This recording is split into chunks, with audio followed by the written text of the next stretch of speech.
ಎಲ್ಲರಿಗೂ ನನ್ನ ನಮಸ್ಕಾರಗಳು. ಅಸ್ಸಲಾಮು ಅಲೈಕುಂ ರಹಮತುಲ್ಲಾಹಿ ಬರ್ಕಾತುಹು. ಜೈ ಜಿನೇಂದ್ರ, ಜೋ ಬೋಲೆ ಸೋನಿಯಾ, ಸಸ್ಯಾಕಾಲ್.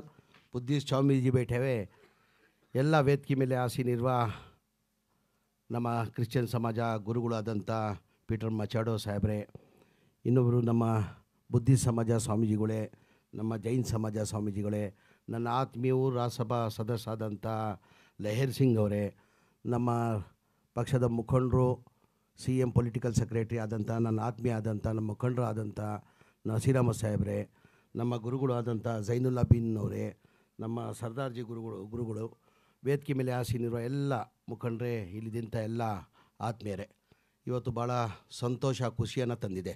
ಭಾಳ ವರ್ಷ ಆದಮೇಲೆ ಮೈನಾರಿಟಿ ಡೇ ಕಾರ್ಯಕ್ರಮನ ಇವತ್ತು ನಾವು ಹಮ್ಮಿಕೊಂಡಿದ್ದೀವಿ.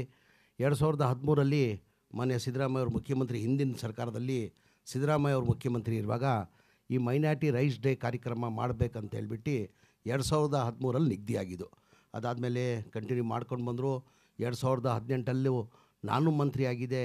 ಆವಾಗ ಬೆಳಗಾಮಲ್ಲಿ ಒಂದು ಮೈನಾರಿಟಿ ಡೇ ಕಾರ್ಯಕ್ರಮನ ನಾವು ಹಮ್ಮಿಕೊಂಡಿದ್ವಿ. ಅದಾದಮೇಲೆ ನನ್ನ ಅನಿಸಿಕೆ ಮೈನಾರಿಟಿ ಡೇ ಕಾರ್ಯಕ್ರಮ ನಾವು ಮಾಡಿಲ್ಲ. ಮಾನ್ಯ ಮೈನಾರಿಟಿ ಕಮಿಷನ್ ನಿಸಾರ್ ಅಹಮದ್ ಸಾಹೇಬ್ರಿಗೆ ನಾನು ಮನವಿ ಮಾಡ್ತೀನಿ, ಇವತ್ತು ತಾವು ಬಂದು ಮೊದಲೇ ವರ್ಷವೇ ತಾವು ಬಂದು ಮೈನಾರಿಟಿ ಡೇ ಕಾರ್ಯಕ್ರಮ ಮಾಡಬೇಕಂತ ತಾವೇನು ಇವತ್ತು ಕಾರ್ಯಕ್ರಮ ಅಂದ್ಕೊಂಡಿದ್ದೀರಾ, ನಿಮಗೆ ಮೊದಲೇ ಆಗಿ ಅಭಿನಂದನೆಗಳು, ಧನ್ಯವಾದಗಳು ಸಲ್ಲಿಸ್ತೀನಿ. ನಾನು ನಿಮ್ಮಲ್ಲಿ ರಿಕ್ವೆಸ್ಟ್ ಏನು ಮಾಡ್ಕೊಳ್ಳೋದಂದರೆ, ಮೈನಾರಿಟಿ ಡೇ ಕಾರ್ಯಕ್ರಮ ಅಂದರೆ ನಮ್ಮ ರೈಟ್ಸ್, ನಮ್ಮ ಹಕ್ಕು. ಎಲ್ಲ ಮೈನಾರಿಟಿ ಅಂದರೆ ಒಂದೇ ಸಮಾಜ ಬರಲ್ಲ, ಎಲ್ಲ ಸಮಾಜದ ಮೈನಾರಿಟಿದಲ್ಲಿ ಯಾರ್ಯಾರಿದ್ದಾರೆ ಅವ್ರ ಹಕ್ಕಕ್ಕೋಸ್ಕರ ಇದು ಮೈನಾರಿಟಿ ಡೇ ಕಾರ್ಯಕ್ರಮನ ನಾವು ಹಮ್ಮಿಕೊಳ್ತಾ ಇರೋದು. ಹಾಗಾಗಿ ನಾನು ನಿಸಾರ್ ಅಹಮದ್ ಸಾಹೇಬ್ರು ಅಥವಾ ಮನವಿ ರಿಕ್ವೆಸ್ಟ್ ಮಾಡ್ಕೊಳ್ಳೋದು, ಒಂದು ಡೇಟ್ ನಿಗದಿ ಮಾಡಿದ್ದಾರೆ. ಮನೆ ಹಿಂದಿನ ಸರ್ಕಾರದಲ್ಲಿ 2013ರಲ್ಲಿ 15 ಡಿಸೆಂಬರ್ನಲ್ಲಿ ಈ ತಿಂಗಳಲ್ಲಿ ಮೈನಾರಿಟಿ ಡೇ ಕಾರ್ಯಕ್ರಮ ಮಾಡಬೇಕಂತ ಇವತ್ತು ನಿಗದಿ ಆಗಿಬಿಡಬೇಕು. ಡಿಸೆಂಬರ್ ತಿಂಗಳಲ್ಲಿ ಪ್ರತಿ ವರ್ಷ ಮಿಸ್ ಆದೆ ನಾವು ಮೈನಾರಿಟಿ ಡೇನ ಕಾರ್ಯಕ್ರಮ ನಾವು ಹಮ್ಮಿಕೊಳ್ಬೇಕಂತ ನಿಮ್ಮಲ್ಲಿ ಮನವಿ ಮಾಡ್ಕೊಳ್ಕೊತೀನಿ. ತಮಗೆಲ್ಲ ಗೊತ್ತೇ ಇದ್ದಂಗೆ ಮೈನಾರಿಟಿ ಅಂದರೆ ಎಲ್ಲ ಅಲ್ಪಸಂಖ್ಯಾತರು ಮಾತ್ರ ಅಲ್ಲ, ಕ್ರಿಶ್ಚಿಯನ್ ಬರ್ತಾರೆ, ಬುದ್ಧಿಸ್ಟ್ ಬರ್ತಾರೆ, ಜೈನ್ಸ್ ಬರ್ತಾರೆ, ಸಿಖ್ ಬರ್ತಾರೆ. ಎಲ್ಲರಿಗೂ ಸಮಾನ ಹಕ್ಕು ಸಿಗಬೇಕಂತ ಇದು ಮೈನಾರಿಟಿ ಡೇ ಕಾರ್ಯಕ್ರಮನ ನಾವು ಹಮ್ಮಿಕೊಂಡಿರೋದು. ನಮ್ಮಲ್ಲಿ ತಮಗೆಲ್ಲ ಗೊತ್ತೇ ಇದ್ದಂಗೆ ನಮ್ಮ ಸರ್ಕಾರ ಬಂದಾದಮೇಲೆ ನಮ್ಮ ಅಲ್ಪಸಂಖ್ಯಾತರು ಅನುದಾನ ಇದ್ದಿದ್ದು ತಮಗೆಲ್ಲ ಗೊತ್ತಿದ್ದಂಗೆ ಹಿಂದಿನ ನಾವು ನೋಡಿ 2013ಕ್ಕಿಂತ ಹಿಂದೆ ತಾವು ಹೋದರೆ ಭಾಳಷ್ಟು ಜನ ಮುಖ್ಯಮಂತ್ರಿಗಳು ಬಂದರು, ಭಾಳ ಮುಖ್ಯಮಂತ್ರಿಗಳು ಹೋದರು. ಯಾರನ್ನ ಅಲ್ಪಸಂಖ್ಯಾತರಿಗೆ ನಮ್ಮ ಬಜೆಟಲ್ಲಿ 100ರಿಂದ 60 ಕೋಟಿನೇ ಅನುದಾನ ಪ್ರತಿ ವರ್ಷ ಕೊಡ್ತಾಯಿದ್ದಿದ್ದು. ಅದು ಇತಿಹಾಸ ತೆಗೀರಿತಾವೆ, 50-60 ವರ್ಷ ಇತಿಹಾಸ ತೆಗೀರಿ. ಯಾರನ್ನ ಮುಖ್ಯಮಂತ್ರಿ ಬರಲಿ 100 ಕೋಟಿಯಿಂದ 150 ಕೋಟಿ ಆಯಿತು, 150ರಿಂದ 200 ಆಯಿತು, 200ರಿಂದ 250 ಆಯಿತು, 250ರಿಂದ 300 ಕೋಟಿ ಮಾಡಿದ್ರು, 300ರಿಂದ 400 ಕೋಟಿ ಮಾಡಿದ್ರು. 450 ಕೋಟಿ ಮೇಲೆ ಯಾರೂ ಮಾಡಿಲ್ಲ. ಮಾನ್ಯ ಮುಖ್ಯಮಂತ್ರಿಗಳು ಸಿದ್ದರಾಮಯ್ಯ ಅವರು ಮೊದಲೇ ಬಾರಿ ಮುಖ್ಯಮಂತ್ರಿಯಾಗಿ 2013ರಿಂದ ಹಿಡ್ಕೊಂಡು 2018ವರೆಗೂ ಏನು ನಮ್ಮ 450 ಕೋಟಿ ಮೈನಾರಿಟಿ ಅನುದಾನ ಇತ್ತು, ಅದಕ್ಕೆ 2 ಪಟ್ಟು ಮಾಡಿದ್ರೂ 850 ಕೋಟಿ ಆಗೋದು, 800 ಕೋಟಿ ಆಗೋದು. ಡಬಲ್ ಮಾಡಿದ್ರೂ 3ನೇ ಪಟ್ಟು ಮಾಡಿದ್ರೂ 1200 ಕೋಟಿ ಆಗೋದು. ಮನೆ ಸಿದ್ದರಾಮಯ್ಯ ಅವರು ಮೈನಾರಿಟಿ ಬಗ್ಗೆ ಕಾಳಜಿ ಇಟ್ಕೊಂಡು 3200 ಕೋಟಿಯನ್ನು ಮಾಡಿದ್ರು. ತಮಗೆಲ್ಲ ಗೊತ್ತಿರೋದೇ ವಿಚಾರ. 3200 ಕೋಟಿ ಮಾಡಿದ್ರು ಸಿದ್ದರಾಮಯ್ಯ ಅವರು. ಅದಾದಮೇಲೆ ಸಮ್ಮಿಶ್ರ ಸರ್ಕಾರ ಬಂತು. ಸಮ್ಮಿಶ್ರ ಸರ್ಕಾರ ಬಂದಾದಮೇಲೆ ಕುಮಾರಸ್ವಾಮಿ ಅವರು ಮುಖ್ಯಮಂತ್ರಿ ಆದರು. ಹೆಚ್ಚು ಮಾಡೋದು ಬಿಟ್ಟು ಕುಮಾರಸ್ವಾಮಿ ಅವರು 3200 ಕೋಟಿದು. ಆವಾಗ ನಾನು ಮಂತ್ರಿ ಆಗಿದ್ದೆ, ಸಮ್ಮಿಶ್ರ ಸರ್ಕಾರ ಇತ್ತು, ಆವಾಗ ನಾನು ಮಂತ್ರಿ ಆಗಿದ್ದೆ. ನಮ್ಗೆ ಗೊತ್ತಾಯಿತು ಮನೆ ಕುಮಾರಸ್ವಾಮಿ ಅವರು ಅಲ್ಪಸಂಖ್ಯಾತರು ಮೈನಾರಿಟಿ ಅನುದಾನನ ಕಡಿಮೆ ಮಾಡ್ತಾಯಿದ್ದಾರಂತ. ಆಮೇಲೆ ನನ್ನೆಲ್ಲ ಮುಖಂಡರುಗಳಿಗೆ ಮಾತಾಡಿ ನಾವೆಲ್ಲ ಮುಖಂಡರುಗಳು ಹೋಗಿ ಮನೆ ಮುಖ್ಯಮಂತ್ರಿ ಕೇಳ್ಕೊಂಡ್ವಿ, ಸರ್ ಭಾಳ ಕಷ್ಟದಿಂದ ನಮಗೆ 3200 ಕೋಟಿ ಮನೆ ಸಿದ್ದರಾಮಯ್ಯ ಅವ್ರು ಕೊಟ್ಟಿರೋದು, ದಯಮಾಡಿ ತಾವು ಹೆಚ್ಚು ಮಾಡೋದು ಬೇಡ, ನಮಗೇನು ಅನುದಾನ ಇದೆ ಅಷ್ಟೇ ಅನುದಾನ ಕೊಡಿ ಅಂತ ನಾವೆಲ್ಲ ಹೋಗಿ ಕೇಳ್ಕೊಂಡ್ವಿ.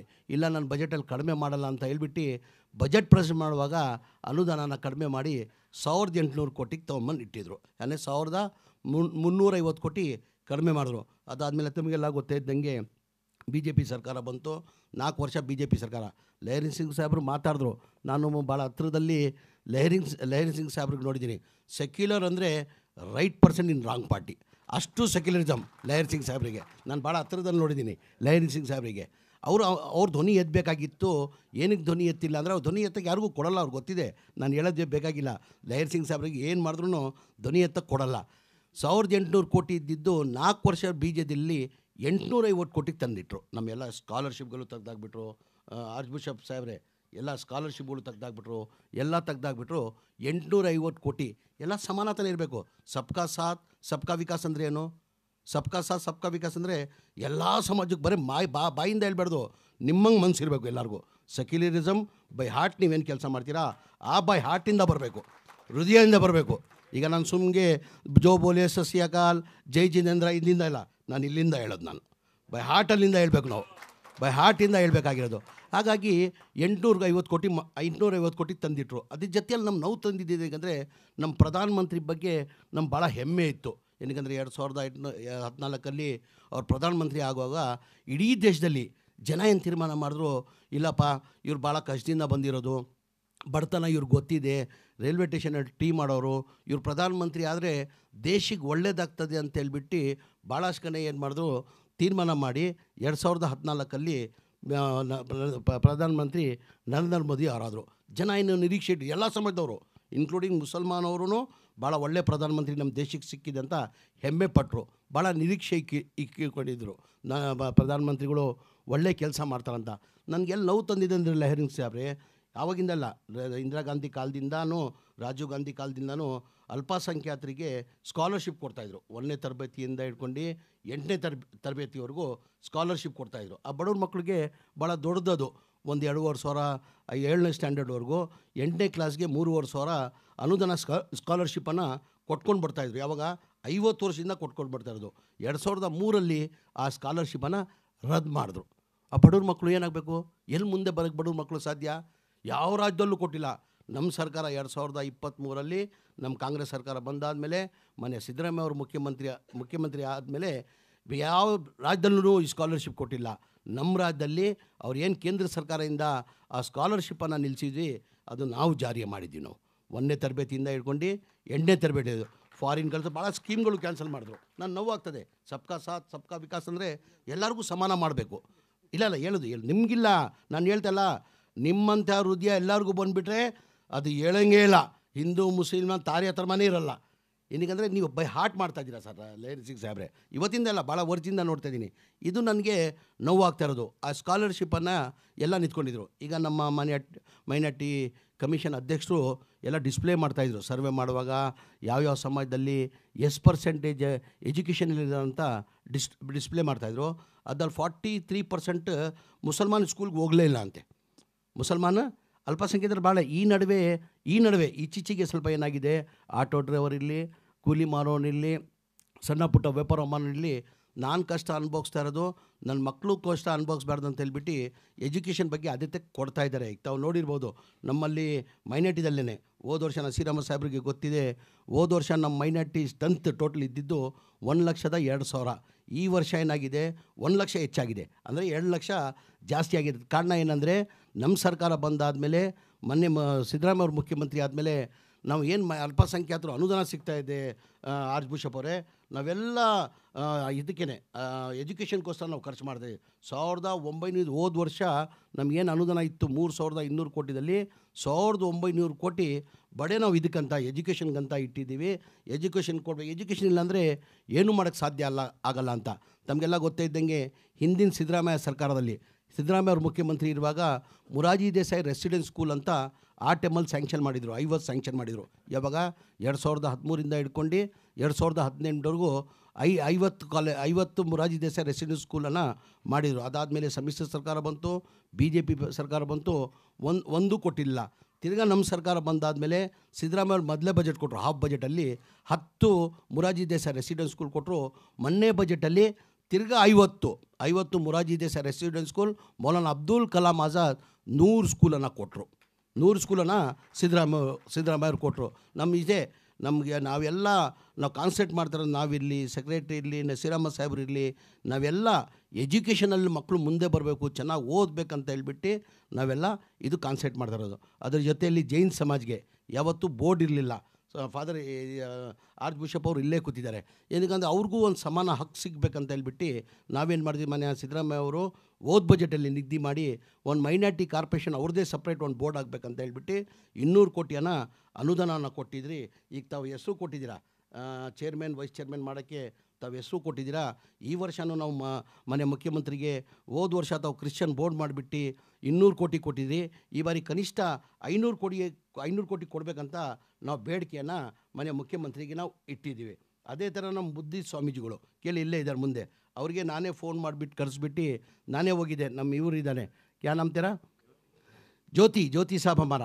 ಜ್ಯೋತಿ ಸಾಬ್ ಕೆ ಪಾಸ್ ನಮ್ಮ ಬುದ್ಧಿ ಸಮಾಜದ್ದು ನಮ್ಮ ಚಾಮರಾಜನಗರ ಮೈಸೂರು ಡಿಸ್ಟಿಕಲ್ಲಿ ದೊಡ್ಡದಾಗಿ ಅವ್ರದ್ದು ಇದಿದೆ, ಇನ್ಸ್ಟಿಟ್ಯೂಟ್ ಇದೆ. ಅಲ್ಲೆಲ್ಲ ನಾನೇ ಹೋಗ್ಬಿಟ್ಟು ಅವ್ರು ಏನೇನು ಬೇಕು ಅದೆಲ್ಲ ಅನುದಾನ ಕೊಟ್ಟಿದ್ದೀನಿ. ಸ್ವಾಮೀಜಿಗೂ ಹೇಳಿದ್ದೀನಿ, ತಾವು ದಯಮಾಡಿ ಆವಾಗ ಬರಬೇಕು. ಏನಕ್ಕೆ ಮೈನಾರಿಟಿ ಅಂದ ತಕ್ಷಣ ಒಂದೇ ಇಲ್ಲ, ಹಿಂದೂ, ಮುಸಲ್ಮಾನ್, ಸಿಖ್, ಇಸಾಯಿ ಎಲ್ಲ ಸೇರಿ, ಪಾರ್ಸಿ ಡಾಕ್ಟ್ರು ಭಾಳ ಚೆನ್ನಾಗಿ ಮಾತಾಡಿದ್ರು. ಎಲ್ಲನ ಒಗ್ಗಟ್ಟಾಗಿ ಒಂದು ಸ್ವಾಮೀಜಿ ಭಾಳ ಚೆನ್ನಾಗಿ ಮಾತಾಡಿದ್ರು. ನಮ್ಮ ಯೂನಿಟಿ ನಾವು ತೋರಿಸ್ಬೇಕು. ಒಂದು ಬೆಳ್ಳು ಏನಾದ್ರು ಮಾಡಿ, ಒಂದು ಬೆಳ್ಳಿಂದ ಏನು ಮಾಡೋಕ್ಕಾಗಲ್ಲ. ಈ 5 ಬೆಳ್ಳು ಇಟ್ಕೊಂಡ್ರೆ ಏನು ಮಾಡಿದ್ರೆ ಏನು ಬೇಕಾದ್ರೆ ಮಾಡೋಕ್ಕೆ ಸಾಧ್ಯ. ಒಂದು ಬೆಳ್ಳಲ್ಲಿ ಏನು ಮಾಡೋಕ್ಕೆ ಸಾಧ್ಯನಾ? ಒಂದು ಬೆಳ್ಳಲ್ಲಿ ಮನುಷ್ಯ ಏನಾರು ಮಾಡೋಕ್ಕೆ ಸಾಧ್ಯನಾ? ಏನೂ ಅಲ್ಲಾಡ್ಸೋಕ್ಕಾಗಲ್ಲ. ಇದು 5 ಒಂದಾದರೆ ಏನು ಬೇಕಾದ್ರೆ ನಾವು ಮಾಡ್ಬೋದು. ಅಂದರೆ ನಾವು ಯೂನಿಟಿಯಾಗಿ ಇರ್ಬೋದು. ಹಾಗಾಗಿ ನಾವೆಲ್ಲ ಸಮಾಜಕ್ಕೆ ನಾವೆಲ್ಲ ಸಮಾನ, ಅವ್ರಿಗೆ ಹಕ್ಕು ಸಿಗಬೇಕಂತ ಹೇಳ್ಬಿಟ್ಟು ನಾವೆಲ್ಲ ಜೊತೆಲಿ ಹೋಗ್ತಾಯಿದ್ದೀವಿ. ಮೊನ್ನೆ ನಮ್ಮ ಸಿಖ್ ಸಮಾಜದವರು ಭಾಳ ವರ್ಷದಿಂದ ಅವ್ರಿಗೆ ಯಾವುದೂ ರಾಜಕೀಯದಲ್ಲಿ ಅವ್ರಿಗೆ ಆದಿತ್ಯ ಕೊಡ್ತಾ ಇರಲಿಲ್ಲ ಅಂತೆ ಸರ್. ಮತ್ತು ಸಿಖ್ ಸಮಾಜದವರೆಲ್ಲ ಬಂದು ಕೇಳ್ಕೊಂಡಿದ್ದಕ್ಕೆ ಕಾರಣಕ್ಕೆ ನಮ್ಮ ಕ್ಯಾ ನಾಮ್ ತುಮಾರ ರಗದ್ದೀಪ್ ಸಿಂಗ್ ಅಂತ ಸರ್, ಅವ್ರಿಗೆ ಮೈನಾರಿಟಿ ಸೆಕ್ರೆಟ್ರಿ ಇಮಿಡಿಯೇಟ್ ಘೋಷಣೆ ಮಾಡಿ ಅವನು ಆ್ಯಕ್ಟಿವ್ ಆಗಿ ಕೆಲಸ ಮಾಡ್ತಾಯಿದ್ದಾನೆ. ಈಗ ನಮ್ಮ ಬೀದರ್ ಬಂಟಿ ಅಂತ ಇದ್ದಾರೆ, ಬಂಟಿ ಅವ್ರಿಗೆ ಮೈನಾರಿಟಿ ಕಮಿಷನರು, ಅವ್ರ ಮೈನಾರಿಟಿ ಕಮಿಷನ್ ಅವರು ಬಂಟಿ ಅವರಿಗೆ ನಾವು ಮಾಡಬೇಕಂತ ನಾವು ತೀರ್ಮಾನ ಮಾಡ್ತೀವಿ. ನಾವಿಷ್ಟೇ ಹೇಳೋದು, ನಾವು ಎಲ್ಲ ಒಟ್ಟಾಗಿ ಒಂದಾಗಿ ನಾವು ಕೆಲಸ ಮಾಡಬೇಕು. ಈ ಸಮಯದಲ್ಲಿ ನಾವು ಬಾಬಾ ಸಾಹೇಬ್ ಅಂಬೇಡ್ಕರ್ನ ನೆನೆಸ್ಕೊಳ್ಳೇಬೇಕಾಗ್ತದೆ. ಇವತ್ತು ಎಲ್ಲೋ ಒಂದು ಕಡೆ ಈಚೀಚೆಗೆ ವಾತಾವರಣ ನಾನು ನೋಡಿದ್ರೆ, ಈಗ ಲಹರಿ ಸಿಂಗ್ ಸಾಹೇಬ್ರು ಇದ್ದಾರೆ ಮುಂದೆ, ಅವ್ರ ಮುಂದೆ ಹೆಚ್ಚಾಗಿ ನಾನು ಮಾತಾಡೋಕ್ಕೆ ಹೋಗಲ್ಲ. ತಾವೆಲ್ಲ ಭಾಳ ಬುದ್ಧಿವಂತರಿದ್ದೀರಾ, ನಾನು ಹೇಳೋದು ತಾವು ಅರ್ಥ ಮಾಡ್ಕೊತೀರ ಅನಿಸ್ತೀನಿ. ನಾನು ಈಚೀಚೆಗೆ ತಾವು ನೋಡಿರ್ಬೋದು, ಈ ವಾತಾವರಣ ಎಲ್ಲ ನೋಡಿ ನಮಗೆಲ್ಲೋ ಒಂದು ಕಡೆ ಮನಸ್ಸಿಗೆ ಇವತ್ತು ನಮ್ಮೆಲ್ಲ ಒಬ್ಬರು ಎಲ್ಲರೂ ನಾನು ಮುಸ್ಲಿಂ ಧರ್ಮ ಇದ್ದೀನಿ, ನಾನು ಅಲ್ಲನ್ನು ನಂಬ್ತೀನಿ, ಕ್ರಿಶ್ಚಿಯನ್ ಧರ್ಮ ಇದ್ದಾರೆ, ಅವರು ಯೇಸು ಬಾಬನ ನಂಬ್ತಾರೆ, ಜೈನ್ ಸಮಾಜದವರು ಒಂದು ಇದನ್ನು ನಂಬ್ತಾರೆ, ಬುದ್ಧಿ ಸಮಾಜದವರು ಒಂದು ಇದಕ್ಕೆ ನಂಬ್ತಾರೆ. ಅಂದರೆ ನಾವೆಲ್ಲ ಎಲ್ಲೋ ಒಂದು ಕಡೆ ನಮ್ಮೆಲ್ಲ ಅವ್ರು ಇದಾದಮೇಲೆ ಎಲ್ಲೋ ಒಂದು ಕಡೆ ಬಾಬಾ ಸಾಹೇಬ್ ಅಂಬೇಡ್ಕರ್ ಸಂವಿಧಾನ ಕೊಟ್ಟಿಲ್ಲ, ನಮ್ಮ ಗತಿ ಏನಂತ ನಮ್ಗೆ ಇವತ್ತು ಈಚೀಚೆಗೆ ಅನಿಸ್ತಾ ಇದೆ. ನಮಗೆ ಬಾಬಾ ಸಾಹೇಬ್ ಅಂಬೇಡ್ಕರ್ ಸಂವಿಧಾನ ಕೊಟ್ಟಿದ್ದಕ್ಕೆ ಕಾರಣಕ್ಕೆ ನಮಗೆಲ್ಲ ಸಮಾನ ನಮ್ಗೆ ಹಕ್ಕು ಸಿಗ್ತಾ ಇರೋದು. ನಾವು ಬಾಬಾ ಸಾಹೇಬ್ ಅಂಬೇಡ್ಕರ್ನ ನೆನೆಸ್ಕೊಳ್ಳೇಬೇಕು. ಎಲ್ಲೋದ್ರೂ ನಾನು ಭಾಷಣ ಮಾಡುವಾಗ ಇವತ್ತು ಮರೆತುಬಿಟ್ಟೆ. ನಾನು ಯಾವಾಗಲೂ ಲಹರಿ ಸಿಂಗ್ ಸಾಹೇಬ್ರೆ, ನಾನು ಭಾಷಣ ಮಾಡುವಾಗ ನಾನು ಜೈ ಭೀಮ್ ಅಂತ ಹೇಳಿ ನನ್ನ ಭಾಷಣ ಶುರು ಮಾಡೋದು. ಇವತ್ತು ಯಾವುದಲ್ಲೂ ನಾನು ಏನಕ್ಕೆ ಸ್ವಾಮೀಜಿಗೆಲ್ಲ ರಿಕ್ವೆಸ್ಟ್ ಮಾಡಿಕೊಂಡ್ರು, ಸ್ವಲ್ಪ ಆದಷ್ಟು ಬೇಗ ನಿನ್ನ ಭಾಷಣನ ಕ್ಲೋಸ್ ಮಾಡು, ಭಾಳ ಒತ್ತಾಯಿತು, ನಾವು ಹೋಗ್ಬೇಕಂತ ಹೇಳ್ಬಿಟ್ಟು ಕಾರಣಕ್ಕೆ ನಾನು ಬಾಬಾ ಏನಕ್ಕಂದರೆ ಸರ್ ಬೇಜಾರು ಮಾಡ್ಕೊಳ್ಬಾರ್ದು. 2014 ತಮ್ಮ BJP ಸರ್ಕಾರ ಬಂದಾದಮೇಲೆ ನಮ್ಮವರೇ ನಮ್ಗೆ ನೋವಾಯಿತು. ಎಲ್ಲೋ ನಮ್ಮ ರಾಜ್ಯದವರೇ ಕೇಂದ್ರದವರು ಒಬ್ಬರು ಮಂತ್ರಿ ಆಗಿದ್ದರು, ಅನಂತಕುಮಾರ್ ಹೆಗಡೆ ಅವರು ಕೇಂದ್ರದಲ್ಲಿ ಮಂತ್ರಿ ಆಗಿದ್ದರು. ಅವನು ಒಂದು ಮಾತನ್ನು ಹೇಳಿದ್ರು, ತಮಗೆಲ್ಲ ಲಹರಿ ಸಿಂಗ್ ಸಾಹೇಬ್ಗೂ ಗೊತ್ತಾಗಿದೆ. ನಾವು BJP ಸರ್ಕಾರ ಬಂದಿರೋದೇ ಸಂವಿಧಾನ ತೆಗಿಯೋಕ್ಕಂತ ಹೇಳಿದ್ರು, ತಮಗೆಲ್ಲ ಗೊತ್ತಿರೋದೇ ವಿಚಾರ. ಅದಕ್ಕೆ ಅವ್ರಿಗೆ ತೆಗ್ಬಿಟ್ರಿ ನೀವು. ಅದು ಮಾಡಿ ಸರ್, ನಿಮ್ಮಂಥವ್ರು ಇರ್ಬೇಕು ಸರ್, ಹೇಳ್ತಾ ಇದ್ದಿಲ್ಲ. ನಿಮ್ಮಂಥವ್ರು ಇದ್ದರೆ ದೇವರನ್ನೇ ಯಾವತ್ತೂ ಜಾತಿ ಭೇದ ಬರಲ್ಲ. ನಾನು ಭಾಳಷ್ಟು ಕಂಟ್ರಿಗಳು ಹೋಗಿದ್ದೀನಿ ಸರ್, ಬೇರೆ ಕಂಟ್ರಿಗೆ ಹೋಗಿದ್ದೀನಿ. ನನ್ನ ಅನಿಸಿಕೆ ಸ್ಪೆಷಲಿ ಕರ್ನಾಟಕದಲ್ಲಿ ಲಹರಿ ಸಿಂಗ್ ಸಾಹೇಬ್ರೆ, ಹಿಂದೂ, ಮುಸಲ್ಮಾನ್, ಸಿಖ್, ಇಸಾಯಿ ಅಣ್ಣ ತಮ್ಮದಿರಂಗೆಲ್ಲ ನಾವು ಬಾಡ್ತಾರಂದರೆ ಅದು ನಮ್ಮ ಕರ್ನಾಟಕ ರಾಜ್ಯ. ನಾವು ರಾಜಕೀಯ ಮಾಡಬೇಕು, ಮಾಡಿ ನಿಮ್ಮ ಕೆಲಸನ ಮಾಡಿ, ನಾವು ರಾಜಕೀಯ ಮಾಡುವ. ಅಂದರೆ ಜಾತಿ ಭೇದ ಮಾಡಿ ನಾವು ಯಾವ ಕಾರಣಕ್ಕೂ ನಾವು ಮಾಡಬಾರ್ದು ರಾಜಕೀಯ ದೇವ್ರು ಮೆಚ್ಚಲ್ಲ, ಅದಕ್ಕೆ ದೇವರು ಯಾವ ಕಾರಣಕ್ಕೆ ಮೆಚ್ಚಲ್ಲ. ಹಾಗಾಗಿ ನಾವಿವತ್ತು ಬಾಬಾ ಸಾಹೇಬ್ ಅಂಬೇಡ್ಕರ್ನ ನಾನು ನೆನೆಸ್ಕೊಳ್ಳೇಬೇಕಾಗ್ತದೆ. ಅವ್ರ ಸಂವಿಧಾನ ಕೊಟ್ಟಿದ್ದ ಕಾರಣಕ್ಕೆ ನಾವು ಎಷ್ಟೆಲ್ಲ ನಮಗೆ ಸಮಾನ, ನಮ್ಗೆ ಹಕ್ಕು ಸಿಗ್ತಾ ಇರೋದಂತ ಹೇಳಿ ನಮ್ಮೆಲ್ಲ, ನಾನು ಹೆಚ್ಚಾಗಿ ಮಾತಾಡೋಕೆ ಹೋಗಲ್ಲ. ಏನಿಗೆ ಸ್ವಾಮೀಜಿಗಳು ಭಾಳ ಹೊತ್ತಿಂದ ತಾವೆಲ್ಲ ಕೂತಿದ್ದೀರ, ನಾವೆಲ್ಲ ಒಟ್ಟಾಗಿ ಒಂದಾಗಿ ನಮ್ಮ ದೇಶಕ್ಕೋಸ್ಕರ ನಾವೆಲ್ಲ ಕೆಲಸ ಮಾಡಬೇಕಂತ ಕೇಳ್ಕೊಂಡು ಇನ್ನೊಂದು ಬಾರಿ ನಾನು ಹೃದಯದಿಂದ ನಮ್ಮ ಮೈನಾರಿಟಿ ಕಮಿಷನ್ ಚೇರ್ಮನ್ ನಿಸಾರ್ ಸಾಹೇಬರು ತಮಗೆಲ್ಲ ಗೊತ್ತೇ ಇರ್ಬೋದು, ಈ 1 ವರ್ಷದಿಂದ ಏನು ಆ್ಯಕ್ಟಿವಾಗಿ ಕೆಲಸ ಮಾಡ್ತಾಯಿದ್ದಾರೆ. ನನ್ನ ಅನಿಸಿಕೆ ಹಿಂದೆ ಯಾರು ಚೇರ್ಮನ್ ನಸೀರ್ ಅಹಮದ್ ಸಾಹೇಬರು ಮಾಡಿದರು. ನಸೀರ್ ಅಹಮದ್ ಸಾಹೇಬರು ಚೇರ್ಮನ್ ಆಗಿ ಆವಾಗ ಕೇಳಿದೆ, ಮೈನಾರಿಟಿ ಕಮಿಷನ್ ಏನಂತ ತೋರಿಸಿದೆ ನಮ್ಮ ಸಾಹೇಬರು ಅಂತ ಗೊತ್ತಿತ್ತು. ಅದಾದಮೇಲೆ ಯಾರನ್ನ ಕೆಲಸ ಮಾಡ್ತಾರಂದರೆ ಅದು ನಿಸಾರ್ ನನಗೆ ಗೊತ್ತಿದ್ದಂಗೆ ಮಾಡಿರ್ಬೋದು, ಒಳ್ಳೆ ಕೆಲಸ ನನಗೆ ಗೊತ್ತಿದ್ದಂಗೆ ನಾನು ಹೇಳ್ತಾ ಇರೋದು. ದಯಮಾಡಿ ಯಾರು ತಪ್ಪಾಗಿ ಭಾವಿಸ್ಬಾರ್ದು. ಮೈನಾರಿಟಿ ಕಮಿಷನ್ ಇದೆ ಅಂತ ತೋರಿಸಿದ್ಯಾರೋ ನಮ್ಮ ಬಾಸ್ ನಸೀರ್ ಅಹಮದ್ ಸಾಹೇಬರು. ಅದಾದಮೇಲೆ ಈಗ ಆ್ಯಕ್ಟಿವಾಗಿ ಕೆಲಸ ಮಾಡ್ತಾರದು ಯಾರೋ IPS ನಿಸಾರ್ ಅಹಮದ್ ಸಾಹೇಬರು. ಅವ್ರ ಅವಧಿಯಲ್ಲಿ ನಾನು ಚಿಕ್ಕ ವಯಸ್ಸಲ್ಲಿ ನಮ್ಮ ಟ್ರಾನ್ಸ್ಪೋರ್ಟ್ ಬಿಸ್ನೆಸ್ ಸಾಹೇಬ್ರೆ, ನಾನು ಬಿಸ್ನೆಸ್ ಮಾಡುವಾಗ ಅವ್ರು ನಮ್ಮ DCP ಆಗಿದ್ದರು. ನಮ್ಮ ಮೆಜೆಸ್ಟಿಕಲ್ಲಿ ಕಲಾಸಪಾಳ್ಯದಲ್ಲಿ ವಾಲಿಭಾಷಾ ಅವರು ಇಲ್ಲೇ ಕೂತಿದ್ದಾರೆ. ಆವತ್ತಿಂದನೂ ಅವ್ರ ಹೆಸರು ಕೆಲಸ ಮಾಡೋದಲ್ಲಿ ಮಾಹಿರ್ ಅವರು, ಯಾರು ನಮ್ಮ ನಿಸಾರ್ ಅಹಮದ್ ಸಾಹೇಬ್ರಿ ಸ್ವಾಮೀಜಿ, ಒಳ್ಳೆ ಕೆಲಸಗಾರರು. ಆವತ್ತಿಂದನೂ ಒಳ್ಳೆ ಕೆಲಸ ಮಾಡಿದ್ರೆ ಇವತ್ತು ಮೈನಾರಿಟಿ ಕಮಿಷನ್ ಆಗಿ ಒಳ್ಳೆ ಕೆಲಸ ಮಾಡ್ತಾಯಿದ್ರೆ ಅವರಿಗೆ ಮಂತ್ರಿಯಾಗಿ ನಾನು ಸರ್ಕಾರ ವತಿಯಿಂದ ಅವರಿಗೆ ಹೃದಯದಿಂದ ಅಭಿನಂದನೆಗಳು ಸಲ್ಲಿಸ್ತೀನಿ. ಇಂಥ ಒಳ್ಳೆ ಕೆಲಸ ಮಾಡಿ ನಾವೆಲ್ಲ ನಿಮ್ಮ ಜೊತೆ ಇದ್ದೀವಿ, ನಾವೆಲ್ಲ ಒಟ್ಟಾಗಿ ಕೆಲಸ ಮಾಡುವಂತ ಹೇಳಿ ಇವತ್ತು ಮೈನಾರಿಟಿ ಡೇ ಕಾರ್ಯಕ್ರಮನ ಶುಭಾಶಯನ ಕೋರಿ ನಾನು ಯಾರು ಮಾತಾಡೋಕ್ಕೆ ಅವಕಾಶ ಕೊಟ್ಟಿದ್ದು ನಾನು ಮಾತು ಮುಗಿಸ್ತೀನಿ. ಜೈ ಹಿಂದ್, ಜೈ ಕರ್ನಾಟಕ.